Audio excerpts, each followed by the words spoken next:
Grande nouvelle tout le monde a changé. C'est pas le mal plus incertain ce qui se passe de nos jours. Les réalités sont complètement différentes. Instabilité, t'es peurant. Télétravail, ouh. La façon de s'organiser en entreprise doit changer avec tout ce qui se passe. Aujourd'hui, on va vous présenter une façon différente pour organiser le travail. Une approche qui capitalise sur l'autonomie, sur l'engagement, la coopération et l'adaptabilité. C'est une approche pour le monde qui émerge, malgré le fait que ces grands principes datent d'il y a 300 ans. Aujourd'hui, on va voir la compagnie du futur en regardant vers le passé. Olivier et Maurice, deux gros coachs barbus, étaient tannés de se faire dire « Une tempête, ça passe, puis tout revient à la normale !» À l'abordage, ils se sont fait pirates pour amener dans les entreprises une forme d'organisation conçue pour l'avenir plutôt que le passé. Voici leur histoire. Aujourd'hui, on va parler des corsaires. Monsieur Lefebvre, vous n'avez pas de couvre-chef. Non, pas aujourd'hui. Je suis tout business aujourd'hui. Ah, OK. Parce que on parle essentiellement de ce qu'on apporte dans les entreprises. Vous savez, GoPirate, on ne vit pas d'amour et d'eau fraîche. Puis, on est essentiellement des consultants d'affaires. Puis, on aide à s'organiser d'une autre façon.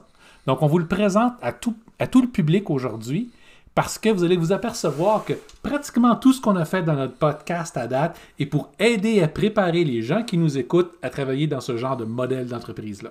OK. Là, fait qu'on va dans le méta un peu, là. On va dans le méta. Maintenant, il est temps que vous compreniez où est-ce qu'on s'en va avec tout ça. Pourquoi, pour chacun d'entre vous autres, nos chers petits pirates, c'est quelque chose qui est très désirable. Puis pour tous ceux qui ont des entreprises qui nous écoutent, que vous puissiez commencer à dire « Ouh, mais je veux ça! » Donc, au menu aujourd'hui, on va parler du retour des corsaires. Et c'est quoi un corsaire? On va parler de la dynamique et des relations en organisation, ainsi que de comment et pourquoi décentraliser une organisation.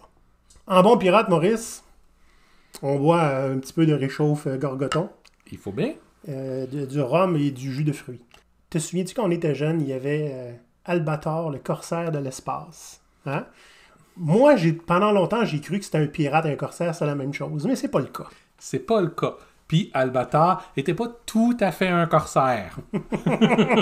On va régler ça aujourd'hui. Oui, Albator, c'est un pirate. Puis encore là, oui et non, c'est même pas un vrai pirate, c'est plus un gros rebelle. OK, on n'embarquera peut-être pas sur les profondeurs de la sémantique d'Albator. On l'aime bien, voilà. Mais c'est quoi un corsaire? C'est quoi la différence entre un pirate et un corsaire?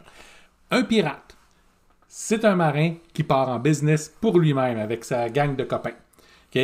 Ils vont se lancer en affaires avec un navire, ils vont élire leur propre capitaine et ils vont aller chercher leurs clients par eux-mêmes et garder les profits pour eux-mêmes. Quelqu'un là, qui s'en va de la compagnie où ce qui était, qui part sa propre business, on peut dire que c'est une forme de piraterie aujourd'hui. Hein? Oui. OK. Un corsaire, c'est comme un pirate. Souvent, avant d'avoir été corsaire, ils avaient été pirates, ou après avoir été corsaire, ils sont devenus pirates. La grande différence, c'est qu'ils travaillent pour l'agenda de quelqu'un d'autre. C'est-à-dire que c'est un corsaire légal. Il y a un permis qu'on appelle une lettre de marque qui définit ce qu'il a le droit de faire et de ne pas faire. Dans la plupart des cas, surtout en période de guerre, les corsaires agissaient à peu près pareil comme des pirates. Attaquent les bateaux, mais ceux des ennemis, paye-les, puis tu dois une cote au roi. Donc, en période de paix, on va trouver des corsaires qui étaient en fait des explorateurs, voire certains types de marchands. Mais ce qui est important de comprendre, c'est que le corsaire demeure indépendant. Il y a un lien avec quelqu'un qui lui donne sa lettre de marque, mais essentiellement, lui et son équipage sont à leur propre compte quand même. Ils fonctionnent de la manière qu'ils veulent. Exact. OK. Là, maintenant, évidemment, on parle de corsaires historiques, mais on veut parler des corsaires aujourd'hui et en entreprise. Exact. Donc, il y a des liens entre ceux d'il y a 300 ans et ceux d'aujourd'hui. Absolument. Les dynamiques générales demeurent à peu près les mêmes. Un corsaire aujourd'hui, c'est quelqu'un qui est autonome, engagé, puis qui va donner le meilleur de son expertise puis de son expérience. Essentiellement, c'est ça qu'on essaie de faire avec nos pirates. C'est ça. OK. Okay? On vous amène à agir comme ça, puis à penser comme ça, avec le même genre de soif de liberté, le même genre de soif d'être impliqué dans les décisions, puis d'être impliqué dans la direction que va l'organisation. Okay? On va avoir des gens qui sont profondément engagés. Un corsaire, à la base, ça prend quelqu'un comme ça. Ensuite, on va regrouper ce beau monde-là au sein d'équipes, des vraies équipes, pas juste des tas de gens qui travaillent ensemble, mais des gens qui ont des principes qui vont les unir, malgré le fait qu'ils soient un groupe qui soit divers. OK. Donc là, les principes qui les unissent, c'est pas, le gestionnaire vous a sélectionné pour travailler ensemble. Non. Et puis, c'est pas des principes très génériques comme performance. Ouais, c'est ça. Assiduité. Ouais. Ponctualité. Donc, les corsaires sont aussi aptes à se gérer eux-mêmes pour le plus gros. OK? Donc, il y a des éléments qui vont nécessiter d'avoir une direction qui soit claire. Mais pour le day-to-day, ils vont être capables de s'organiser par eux-mêmes parce que ce ne sont pas des enfants. Je vous garantis qu'il n'y avait pas beaucoup de feuilles de temps dans des bateaux pirates. OK, puis de processus interne qu'il fallait suivre. OK, donc il y avait une forme d'autogestion qu'on essaie de garder de cette formule-là. Exact. Donc, les corsaires vont être liés à l'organisation en général de deux façons différentes. D'abord, ils vont être liés par une vision claire qui est mise en place par la direction. Où est-ce qu'on s'en va? Qu'est-ce qu'on a besoin? Que ce soit la vision, que ce soit les objectifs, il faut que ce soit clair, que ce soit possible de les suivre. Okay. La deuxième des choses, c'est une entente. On parle d'une vraie entente, prenez le temps de l'écrire comme un contrat sur le champ d'action puis la liberté que vont avoir cette équipe-là. Ce qui était essentiellement la lettre de marque. Qui est essentiellement la lettre de marque. On s'en sert aujourd'hui pour créer une espèce de bac à sable. Puis de dire, à la tête de ce bac à sable-là, on voit l'objectif que vous avez à accomplir, la valeur qu'on souhaite que vous livriez. À l'intérieur de ce bac à sable-là, vous avez la liberté de faire ce que vous avez à faire pour nous livrer ce qu'on a besoin, mais il faut que vous restiez à l'intérieur des limites. Puis ça, les limites sont définies par une série de contraintes, que ce soit budget, temps ou autre chose, on va en parler un peu tantôt. Donc, tant que vous restez à l'intérieur de ce bac à sable-là, faites ce que vous avez à faire pour nous livrer qu'est-ce qu'on veut. Beaucoup moins d'ingérence dans le travail de gens qui sont essentiellement des adultes professionnels, pas des enfants, pas des rouages. On veut avoir des gens qui sont capables de donner leur meilleur puis leur plein. Dans un environnement comme celui dans lequel on vit présentement, où il y a beaucoup d'incertitudes, où les choses bougent très rapidement, on n'a pas toujours le temps, à partir du moment où tu es sur la ligne de front en avant, tu t'aperçois qu'il y a un problème, le temps que tu te revires de bord, puis que tu demandes à ton patron qu'est-ce qu'il faut faire, puis que lui demande à son patron qu'est-ce qu'il faut faire, puis que ça remonte jusqu'en haut, puis que là, ils discutent, puis là, il y a une décision qui est prise, puis ça redescend, bien, tu as toujours le problème, mais il a juste évolué depuis ce temps-là, puis c'est ramassé un paquet d'autres problèmes qui se sont ajoutés. Okay? C'est pas ça qu'on veut faire. Une organisation corsaire va être une organisation où la majeure partie des problèmes ou des activités vont être réglées au niveau local, puis au niveau centralisé, au niveau central, donc au niveau de la direction. C'est vraiment quelle direction on veut aller, quelle valeur on veut obtenir. Maintenant qu'on a un contexte historique, voyons voir la dynamique et les relations. Là, ce qui est intéressant, c'est que ça fait une couple d'épisodes qu'on dit là, que le root cause un peu dans les entreprises, en ce moment spécialement, c'est la relation entre les équipes et la direction, souvent.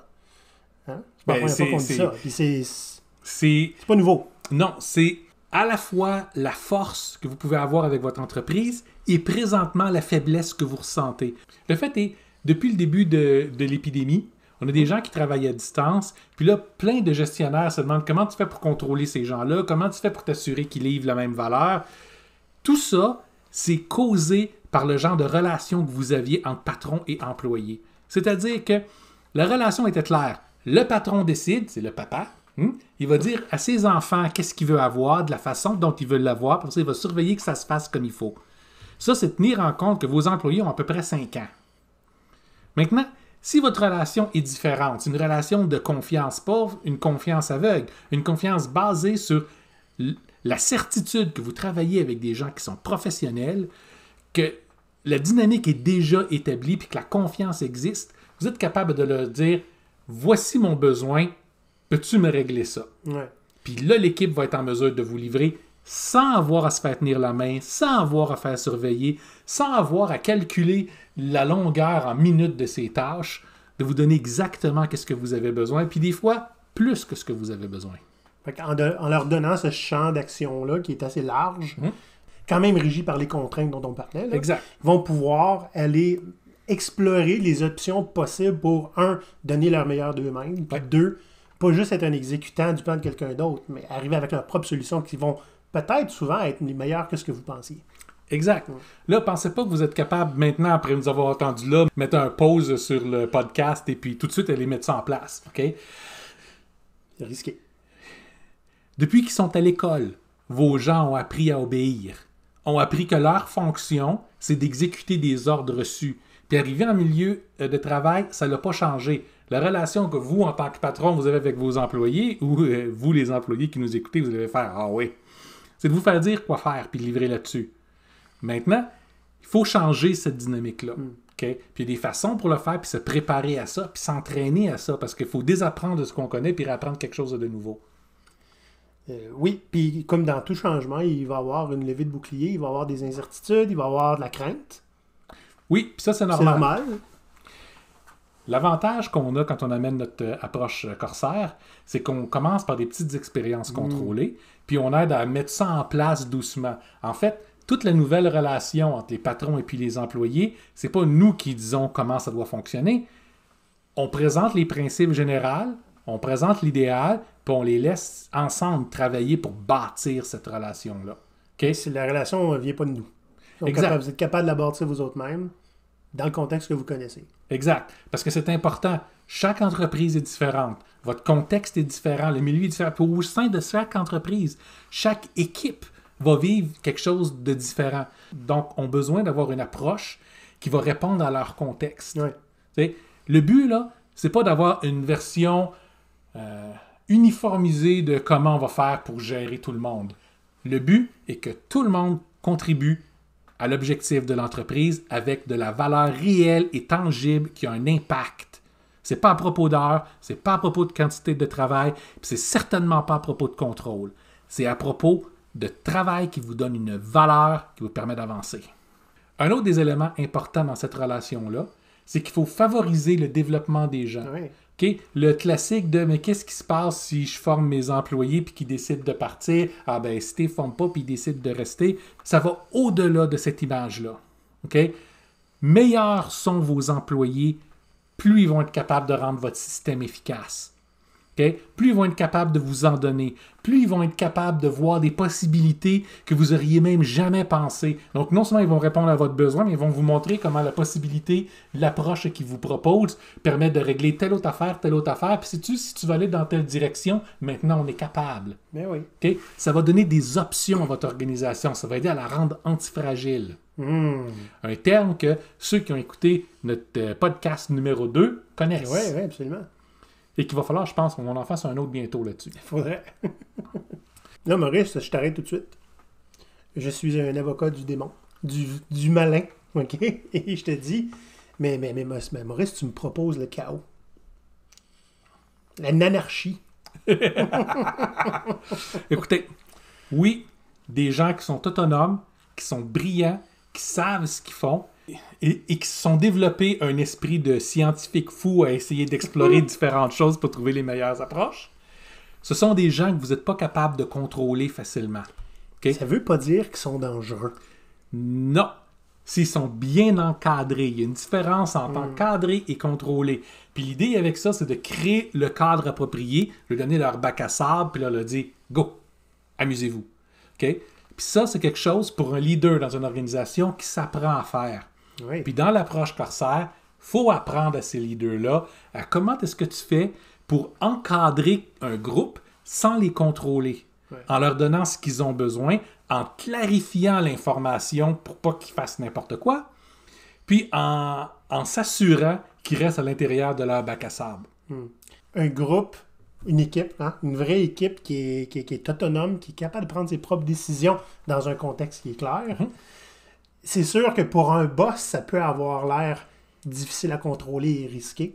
Pour un leader, il va comprendre que c'est un très gros avantage. C'est beaucoup moins de travail, premièrement. Eh oui. Parce que vous arrêtez de devoir tenir la main à tout le monde, puis tout ce que vous faites, c'est, regardez, l'image là, la plus simple, c'est plutôt qu'en tant que leader, vous regardiez en direction de votre organisation pour vous assurer que tout soit fait comme il faut.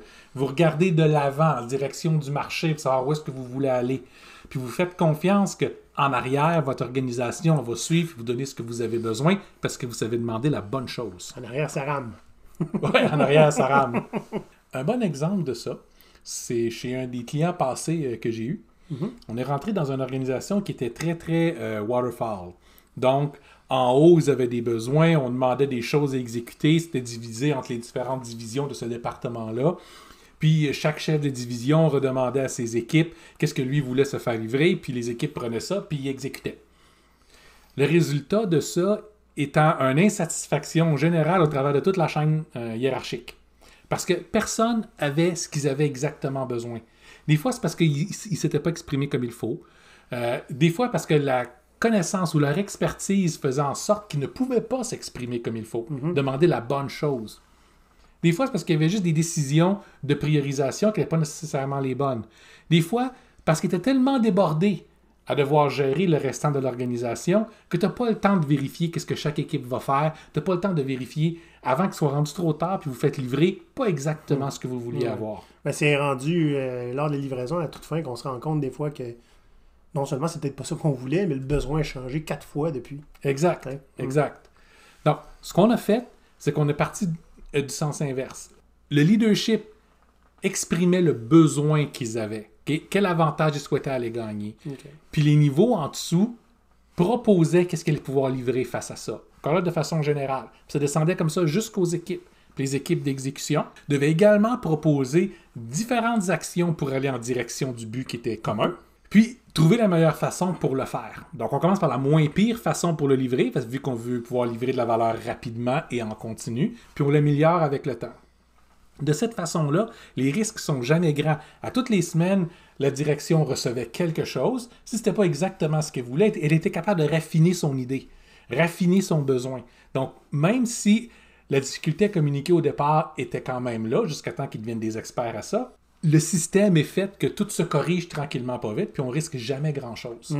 Okay? Le but, c'est de toujours avancer avec quelque chose qui a valeur et impact. Ouais. Là, tu nous racontes une situation qui était assez lourde, tu avais plusieurs niveaux de hiérarchie. Ouais. Ça a fait une grosse différence en fin de compte. Ça a pris 3 mois avant qu'on sente la différence. Mais quand on l'a senti, elle était magique. Ouais. On parle, à chaque fois que les équipes commençaient à présenter ce qu'ils faisaient, on voyait toute la hiérarchie s'aplanir. Les gens commençaient à parler d'égal à égal, d'homme à homme, malgré le fait qu'il y avait des femmes dans le groupe. En tant qu'experts dans leur domaine, en tant que passionnés dans leur domaine, tu avais un niveau de discussion que j'avais rarement vu dans une entreprise. Puis qu'eux n'avaient jamais vu dans une entreprise. Pas de cette façon-là. Il y a eu des permissions qui ont été données, puis des missions spéciales qui ont été faites, basées sur ces discussions-là. Des choses qui ne seraient jamais arrivées sur la table de discussion avant. Mais maintenant, comme la barrière hiérarchique est enlevée, que tout le monde avait un langage qui était commun, celui de la valeur, celui de l'impact, les idées pouvaient passer beaucoup plus facilement. Tu n'avais plus un employé qui allait à l'encontre de ce que son patron il disait pour dire « Ce que tu me demandes, c'est pas la bonne affaire, ça, c'est la bonne affaire. » Maintenant, le patron parle de la valeur qu'il souhaite obtenir, qui est l'avantage qu'il souhaite gagner, puis l'employé va aller y proposer la solution, ou les solutions. Pendant qu'on en parle, Maurice, je me rends compte que j'ai vécu ça, moi, sans le savoir. Oui, dans une des dernières entreprises où j'ai travaillé comme salarié, moi, quand je suis arrivé, c'était... la manière de gérer le travail était moyenne, mais les équipes étaient déjà assez indépendantes. Okay? On avait une liste de fonctionnalités avec un beau tableau Excel, puis on avait la fameuse valeur d'affaires qu'on voit souvent dans Agile. Okay? Puis, valeur d'affaires élevée, on fait cette fonctionnalité-là. On se rendait compte, à un moment donné, on s'est posé la question, on a investi je ne sais pas combien de temps là-dedans. On sait-tu si le monde l'utilise? C'était un junior qui avait demandé ça, j'ai trouvé ça génial. Le monde l'utilise-tu? On s'est tellement fendu le derrière. La réponse est on ne sait pas. On a changé le discours.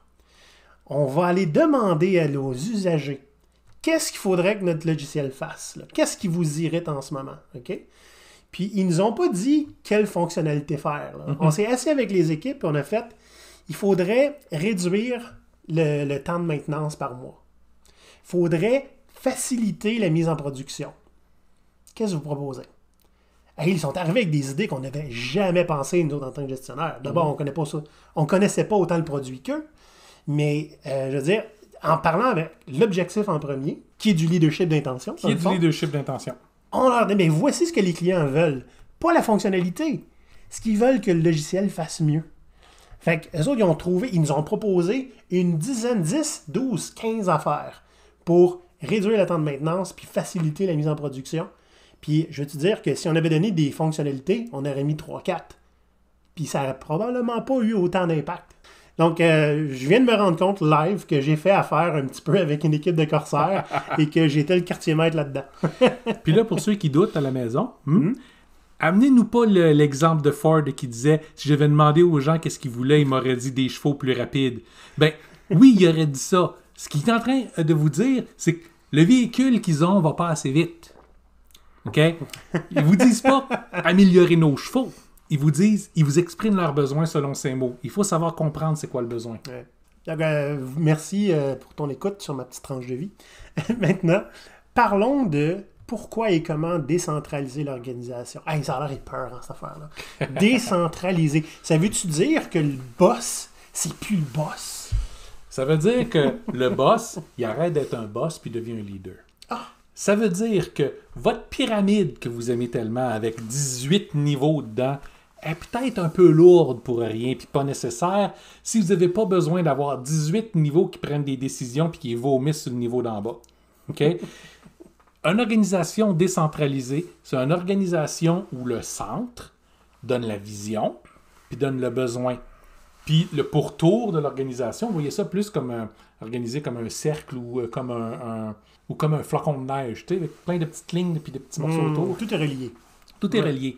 Avec la vision qui est centralisée, parce qu'on va tous aller dans la même direction, l'exécution est laissée au pourtour de l'organisation. Donc, les gens qui sont en première ligne.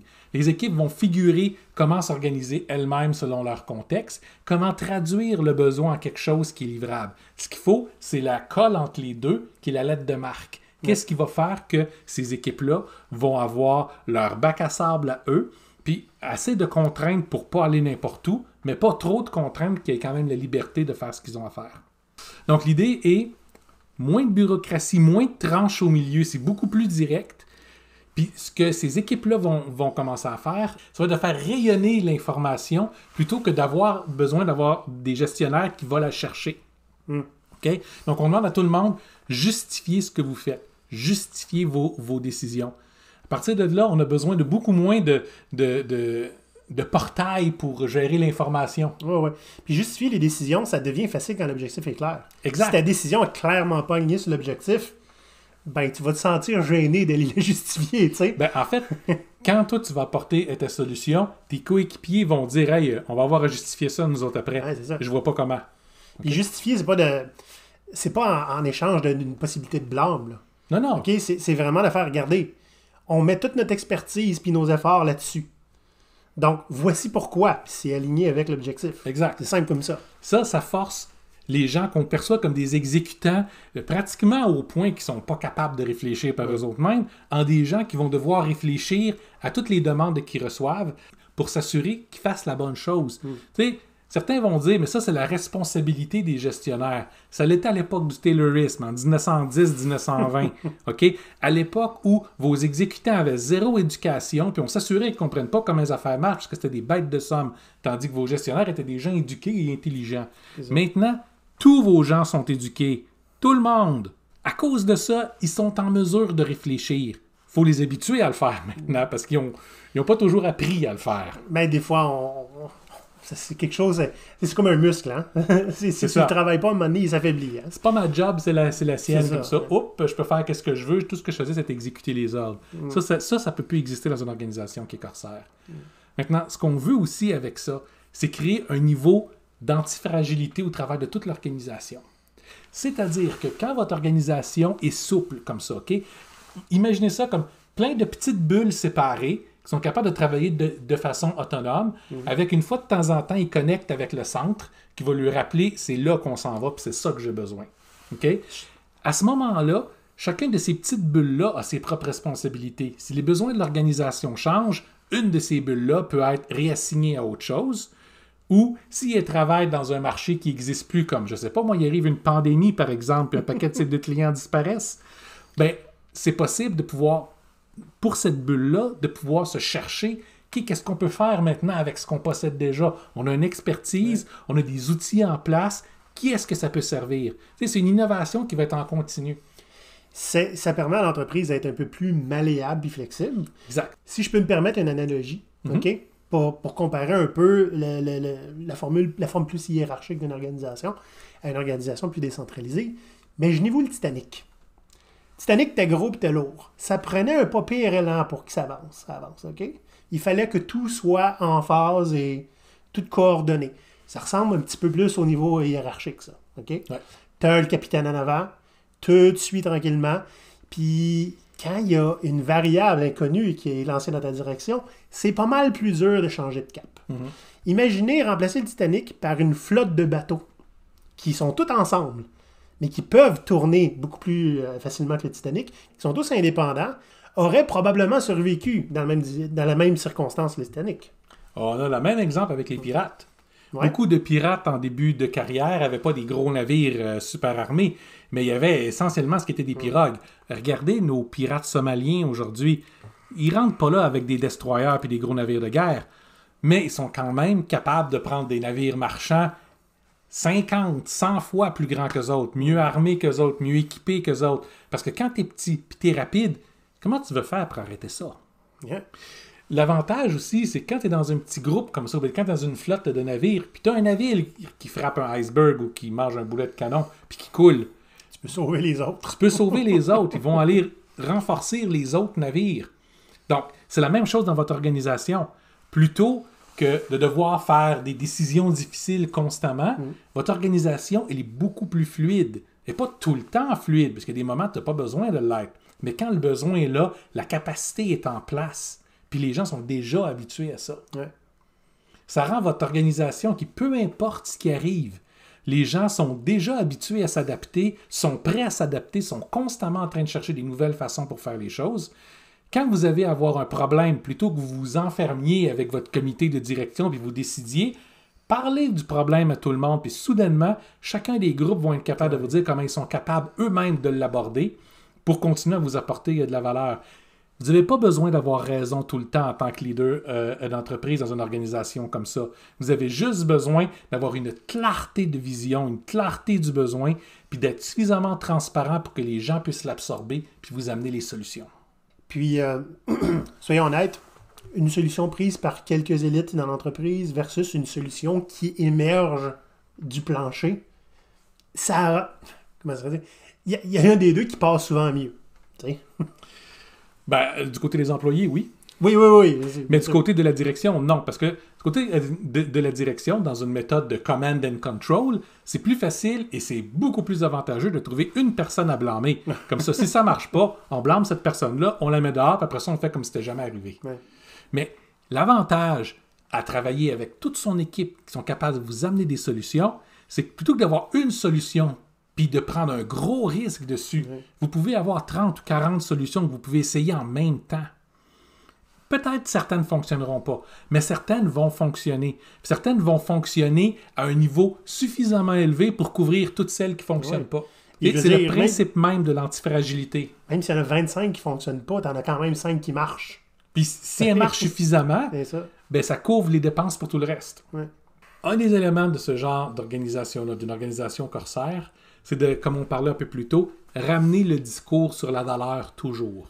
C'est quoi la valeur? C'est pas le nombre d'heures travaillées, c'est pas la quantité de travail fait, c'est même pas l'effort fourni. On peut apporter plus de valeur en 5 minutes en griffonnant quelque chose sur un bout de papier qu'en travaillant pendant 3 semaines des fois. OK? La valeur, ce sont des résultats qui vont faire avancer l'organisation, qui vont avoir un impact. Donc, des fois, ça va être développer des nouveaux clients ou créer des nouveaux marchés, créer un nouveau produit pour déjà un marché qui a un besoin qui le demande. Okay? Donc, des fois, ça va être aussi faire du run, maintenir des systèmes en place qui sont cruciaux au bon fonctionnement de notre organisation puis de notre relation avec les clients. Mais c'est pour ça que c'est super important d'avoir le leader que tu parlais tantôt. Parce que si ça, là, pourquoi est-ce qu'on apporte de la valeur, n'est pas clair, on peut apporter de la valeur dans plein de directions qui ne font pas avancer l'organisation. Puis on peut aussi faire un paquet de travail qui n'a pas de valeur. Des fois, des leaders vont préférer ne pas trop leader ou il y en a juste trop qui puissent tout contrôler. Donc, ils mettent des systèmes en place qui vont prendre des décisions pour eux. Tu sais, les fameux processus qui vont se retrouver dans une bureaucratie qui est un ensemble de processus qui est imposé à tout le monde. OK? Rappelons-nous une chose, il y a un principe très clair avec la bureaucratie, c'est que ça enfle. OK? Ça se nourrit soi-même, puis ça grossit. Une bureaucratie, comme n'importe quelle autre fonction dans une organisation, a besoin d'avoir à se justifier. Donc, si ta bureaucratie fait remplir des rapports pour s'assurer que tout soit correct, bien, ils vont avoir besoin aussi d'embaucher des gens qui vont réviser ces rapports-là. Et puis après ça, de mettre des nouveaux processus pour s'assurer que les gens qui révisent les rapports font leur propre rapport pour qu'on soit sûr de comprendre que tout a été fait comme il faut, qu'on puisse s'en assurer. Donc, ça prend aussi un système qui est capable de prendre ces réponses-là puis qui est capable de les traiter puis de les comptabiliser. Donc, essentiellement, la bureaucratie, veut pas, va toujours se rajouter des couches supplémentaires. Okay? Quand un bureaucrate n'a plus rien à faire, qu'est-ce qu'il fait? Il fait une règle de plus ou il demande un formulaire de plus parce qu'il y a un salaire à justifier.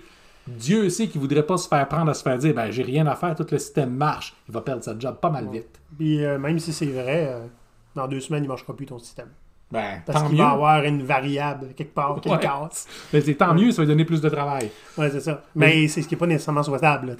Non, l'idée est là, c'est toute votre bureaucratie, c'est du overhead. C'est une dépense qui ne génère pas de valeur. Ouais. Un grand sage, un jour, a dit, okay, il est barbu, pas de cheveux sur la tête, il est assis à côté de moi. La bureaucratie, là, ça te fait gaspiller ton argent de 3 manières différentes. Ça ralentit la productivité, ça augmente la charge de travail sans valeur, c'est exactement ce que c'est, puis ça empêche l'adaptation aux réalités émergentes, parce que combien de fois on ne peut pas faire ça, ça ne rentre pas dans notre système. Exact. Hein?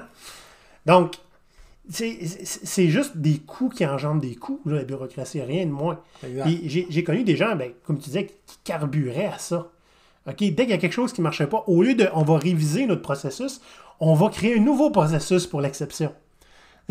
Mais il était à la tête de bureau de chargé de projet. Donc, tous nos amis bureaucrates qui nous écoutent en ce moment, si vous vous sentez tout nu, sentez-vous pas mal, ça allait arriver un jour ou l'autre, ben là, c'est le temps. Fait que commencez à vous demander comment vous pouvez faire pour apporter de la valeur dans votre organisation. On a 2 épisodes sur les bullshit jobs. Juste ça comme ça. Outre la valeur sur laquelle il faut se concentrer quand on est une équipe corsaire, il y a d'autres paramètres qui sont importants. Puis c'est, on l'a dit au début, là, la relation entre les employés puis les propriétaires de l'entreprise ou la direction doit changer un petit peu, doit se moderniser. Puis on parle d'une relation d'égal à égal. Oui, c'est plus une question d'être un maître puis un exécutant. Okay? On est des professionnels avec des rangs différents, c'est correct. Ouais. Mais ça ne veut pas dire que parce qu'on a des rangs différents, il y en a un qui est meilleur que l'autre ou qui est supérieur à l'autre ou que son idée devrait absolument passer par-dessus celle de l'autre. Okay? Vous avez des fonctions différentes. Tout comme à l'époque des corsaires historiques, c'est ton roi ou ta figure d'autorité qui émettait la lettre de marque, émettait une lettre de marque selon ses besoins. Allez explorer tel endroit pour telle raison, ou attaquer tel genre de navire, puis ramenez-moi 10% de tout ce que vous prenez. Le roi, il n'embarquait pas sur le bateau pour lui dire comment faire. Non, absolument pas. Mais c'était le roi, tandis que les corsaires étaient, non pas des exécutants, mais étaient des partenaires. Étaient des partenaires dans quelque chose de commun, avec quand même une relation qui était hiérarchique, mais qui était légale. Le roi n'allait pas dire aux corsaires comment faire leur travail exact, tout comme les corsaires n'allaient pas dire au roi « Ouais, c'est parce que ton besoin, c'est pas d'avoir plus de l'argent puis de battre contre tes ennemis. » OK? Mais en discutant, maintenant, j'ai besoin que la flotte d'Espagne se fasse affaiblir présentement, puis on pense que la façon pour l'affaiblir, c'est en s'assurant que le soldat ne soit pas payé. Ben, on a une base de stratégie, puis les corsaires sont capables de dire « Nous autres, on s'en occupe, on va s'assurer qu'il n'y ait aucun navire trésor qui se rende jusqu'à la capitale. » Et le comment ça va être fait, c'est leur affaire. Ouais. Mais leur mission, elle est claire maintenant. Et maintenant, tout ce qui reste à discuter, c'est est-ce que les résultats sont là. Exact. Donc, la valeur est livrée. Donc, l'idée avec ce genre de relation entre égaux-là, c'est que ça met l'humain en premier, pas les processus. Oh. Oui. Il parle à mon petit cœur. Je parle au cœur de lui. L'idée est, c'est moi en tant que ton boss, okay, en tant que ton leader, qui te dit, voici mon besoin, puis qui te confie la mission de trouver la meilleure façon pour m'aider à régler mon besoin. Tu me fais confiance. C'est pas une règle que je vais mettre par écrit qui va le faire pour moi. Ah ben oui. OK? Ouais. Donc, tout ça, ça aide à créer le genre de dynamique où il va y avoir des initiatives, où il va y avoir de l'autonomie, où la créativité est importante, où l'exploration est importante, puis où les résultats sont votre première mesure de succès, puis souvent la dernière aussi. La seule. C'est beau. En gros, c'est ça. En gros, c'est ça. C'est un genre d'environnement qui est pas pépère. Okay? Tu vas pas là Non. pour dire, ben écoute, il me reste 25 ans à ma retraite. Fait qu'il n'est pas question que je prenne l'initiative aujourd'hui. Là, hein? Il y a de l'action là-dedans. Oui. Ça bouge, mais le monde bouge parce qu'ils ont envie puis qu'ils ont du fun. Exact. Ça fait... Si vous êtes propriétaire d'une petite entreprise, okay, que vous êtes le vrai boss, okay, le vrai propriétaire de l'entreprise, c'est énormément d'entre vous autres nous ont dit « J'aimerais ça que mes employés agissent comme si c'était leur entreprise. Ouais. » Mais ils le font pas parce que vous les traitez comme des rouages, okay, comme des pièces jetables, même si vous ne pensez pas le faire. La dynamique traditionnelle de travail crée ça. Puis on le sait que c'est pas méchamment. Exact. C'est comme ça que le marché marche depuis 150 ans. Et plus. Ce qu'on offre avec l'approche Corsair, c'est que vous les traitez maintenant comme des professionnels, comme des partenaires dans ce que vous faites. Ils vont avoir la liberté d'aller chercher leur propre profit, bien au-delà de combien ils vous chargent. Okay? Ils vont pouvoir apprendre, grandir, étendre leurs ailes, mettre leur connaissance, leur expertise à profit. C'est le fun, c'est engageant. Puis ils vont vouloir que votre entreprise elle fonctionne, non seulement parce qu'il y a une fierté à pouvoir montrer, regardez ce qu'on a réussi à faire, ça c'était mon plan, mais il y a aussi le fait qu'on ne se mentira pas, votre entreprise va être tellement rare que quand on apprend à travailler dans un modèle comme ça, puis on aime ça, on ne peut plus aller travailler ailleurs parce qu'il n'y a pas assez d'autres entreprises qui fonctionnent de cette façon-là. Bon. Soyons honnêtes, on aimerait ça que toutes les entreprises fonctionnent comme ça. Mais en ce moment, c'est pas le cas, puis c'est un avantage compétitif pour les entreprises qui font ça. Exact. Parce qu'il n'y a personne qui va vouloir quitter ça en disant « Moi, je m'en vais travailler pour la PME à côté qui fait comme on a toujours fait. » Il n'y a rien d'intéressant là-dedans. Là. Donc, vos avantages sont clairs. 1, vous allez être plus adaptable que n'importe quel autre de vos concurrents. Vous allez innover plus que n'importe quel autre concurrent sans nécessairement devoir risquer beaucoup ou déverser des grands budgets là-dedans. Vous allez attirer le meilleur talent puis les gens les plus intelligents puis les plus créatifs qui vont vouloir travailler pour vous à cause de ce modèle-là. Puis, vous allez avoir du fun. Ce qui est assez important pour travailler. La plupart des entreprises qui sont assez progressistes mettent le plaisir très, très en avant dans leur valeur. Ouais. Très important pour eux. Puis le plaisir, c'est pas une table de baby-foot. Non, non. Puis c'est pas garanti dans le travail. Honnêtement, c'est pas tout le monde qui est capable de trouver du plaisir au travail. Ce serait le fun que ça soit pas une corvée non plus. Exact.